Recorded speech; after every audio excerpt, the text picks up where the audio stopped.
Good Arizona day. So I'm doing your roof inspection. I first start down here along the rake and eaves of your home. I look for any signs of roof failure. I will say that I have found a few areas of fascia damage that I'm going to address, and I'll show you that, and then I'll get up on your roof and show you how it looks up there. Let me show you what I'm looking at. On the eastern side of your home, this part's not too bad. The main thing I'm seeing is just some flaking paint that you'll have to get addressed with the painter. So far, right here, not too bad. Let me show you what else. Looks like I had some past repairs done here, but it looks like it was done okay, so we'll move on. This isn't a roof issue, but a little bit of stucco damage right through there. Just something to just keep in mind. Not a roof thing, but just something to look at. Few things right here. First, you're seeing some of the warping of your fascia wood right here.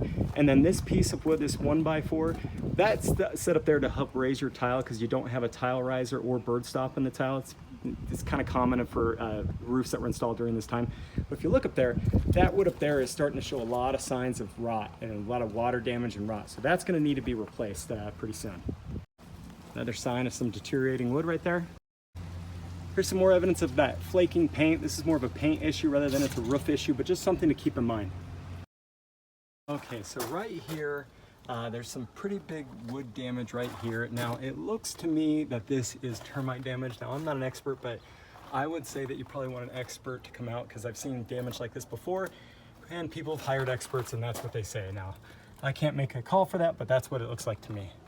So really quick right here, your home doesn't have bird stop or tile riser, so it has this piece of wood that helps raise up the tile, and then a bird stop will come in here and block anything from being able to get under there, birds, critters, whatever. So it doesn't have it, but that's kind of typical of the age of this roof. Okay, so now I'm up on top of your roof and looking around. I will tell you that it's going to be my recommendation that you're going to need to get all your underlayment replaced. There's also a couple other issues that I'm going to point out, but you're going to want to get this roof upgraded. It's past its livable life, and let me show you what I'm looking at. On the eastern side of your roof right here, first off, there's no solite up here, which is common in the wood of the roofs of that time, but we'll be reinstalling it with solite to protect the wood along the top. We have a few broken tile, one right there, a few other through there, and then some vents. Let's take you over to your flat roof. So this is your flat roof section. There's significant degranulation. That's where all the granules are starting to come off in a few years, but most importantly, this right here. This tells you your roof needs to be replaced here on this flat roof. That means that's starting to come up. That means there's not really much you can do. You're going to want to get this replaced before it starts causing more problems. Let's look up here.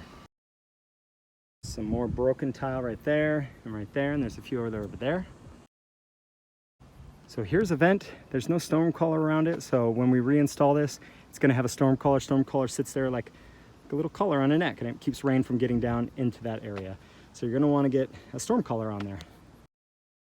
So here's the first test section. First off, you have a life tile, S-tile, life tile. Looking at this underlayment right here, this is pretty dusty, a lot of debris in it, which makes sense. You don't have bird stop on this, which was kind of common when the roofs were installed at this time. So you're definitely going to want to consider getting an upgrade to your roof. Let me show you the other section I'm looking at.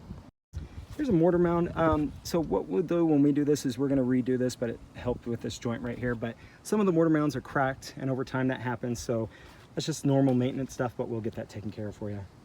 I'll look over here. You have a dead valley here. That's a little bit concerning to me. That wood right there is pretty rotten, so we're going to have to get that removed. But over here, we're going to have to get that, check out the underlayment right there. All right, so this section right here and this over here. Let's first start with here.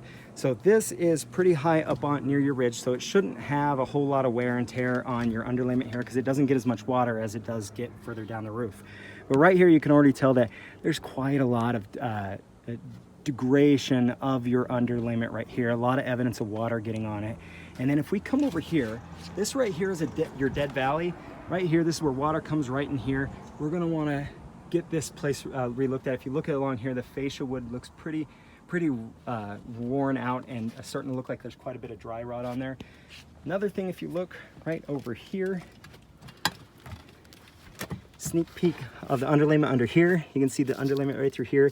It's starting to curl up right back there, and yeah, it's just going bad. And that's common with the time frame of roofs. Usually about 20 years, you need to start looking into getting your underlayment replaced. So I'm going to put all this together in the proposal, and I'll send it over your way.